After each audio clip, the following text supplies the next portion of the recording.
For a day's little adventure, we are reading The Wonderful Wizard of Oz, Chapter 23. The Good Witch Grants Dorothy's Wish.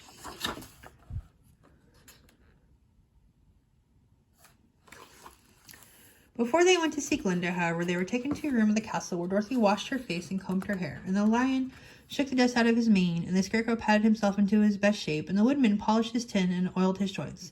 When they were all quite presentable, they followed the soldier girl into a big room where the white witch Glinda sat upon her throne of rubies.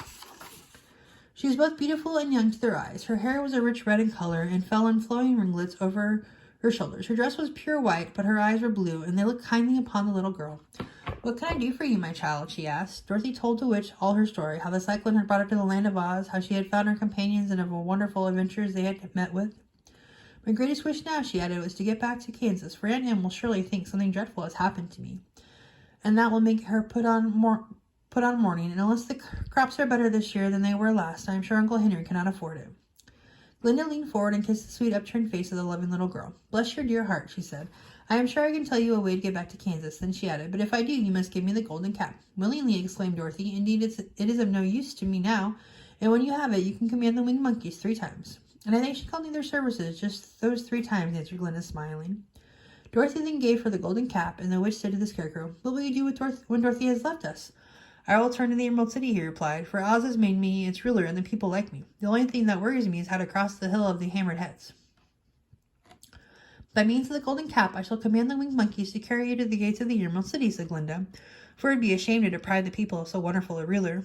"Am I really wonderful?" asked the scarecrow. "You are unusual," replied Glinda.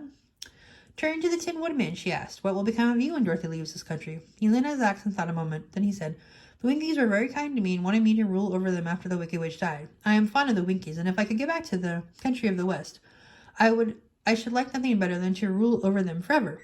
My second command to the winged monkey," she said, will be that they carry you safely to the land of the Winkies. Your brains may not be so large to look at as those of the scarecrow, but you are really brighter than he is. When you are well polished, I am sure you will rule the Winkies wisely and well." Then the witch looked at the big shaggy lion and asked, "When Dorothy has returned to her own home, what will become of you?" "Over the hill of the Hammerheads," he answered, "lies a grand old forest, and all the beasts that live there have made me their king. If I could only get back to this forest, I would pass my life very happily there." "My third command to the winged monkeys," said Glinda, "shall be to carry you to your forest. Then, having used up the powers of the golden cap, I shall give it to the king of the monkeys, that he and his band may thereafter be free evermore." The scarecrow and the Tin Woodman and the lion now thanked the good witch earnestly for her kindness, and Dorothy exclaimed, "You are certainly good as you are beautiful, but you have not yet told me how to get back to Kansas." "Your silver shoes will carry you over the desert," replied Glinda. "If you had known their power, you could have gone back to your Aunt Em the very first day you came to this country." "But then I should not have had my wonderful brains," cried the scarecrow. "I might have passed my whole life in the farmer's cornfield." "And I should not have had my lovely heart," said the Tin Woodman. "I might have stood and rested in the forest till the end of the world." "And I would have lived in a coward forever," declared the lion, "and no beast in all forests would have had a good word to say to me." "This is all true," said Dorothy, "and I am glad I was of use to these good friends. But now that each of them has had what he most desires, and is happy in having a kingdom to rule beside, I think I should like to go back to Kansas."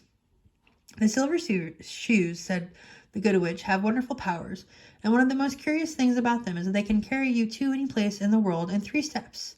Each step will be made in the wink of an eye. All you have to do is to knock the heels together 3 times and command the shoes to carry you wherever you wish to go." "If this is so," said the child joyfully, "I will ask them to carry me back to Kansas at once." She threw her arms around the lion's neck and kissed him, patting his big head tenderly. Then she kissed the Tin Woodman, who was weeping in a way most dangerous to his joints. But she hugged the soft, stuffed body of the scarecrow in her arms instead of kissing his painted face, and found she was crying herself at the sorrowful parting from her loving comrades. Glinda the Good stepped down from her ruby throne to give the little girl a good-bye kiss, and Dorothy thanked her for all the kindness she had shown to her friends and herself. Dorothy now took Toto up solemnly in her arms, and having said one last goodbye, she clapped the heels of her shoes together 3 times, saying, "Take me home to Aunt Em. Take me home to Aunt Em. Take me home to Aunt Em." Instantly she was whirling through the air so swiftly that all she could see or feel was the wind whistling past her ears. The silver shoes took but 3 steps, and then she stepped so steadily that she rolled over upon the grass several times before she knew where she was.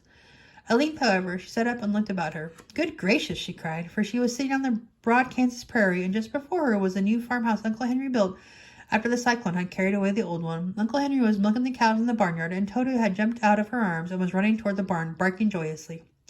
Dorothy stood up and found she was in her stocking feet, for the silver shoes had fallen off in her flight through the air and were lost forever in the desert.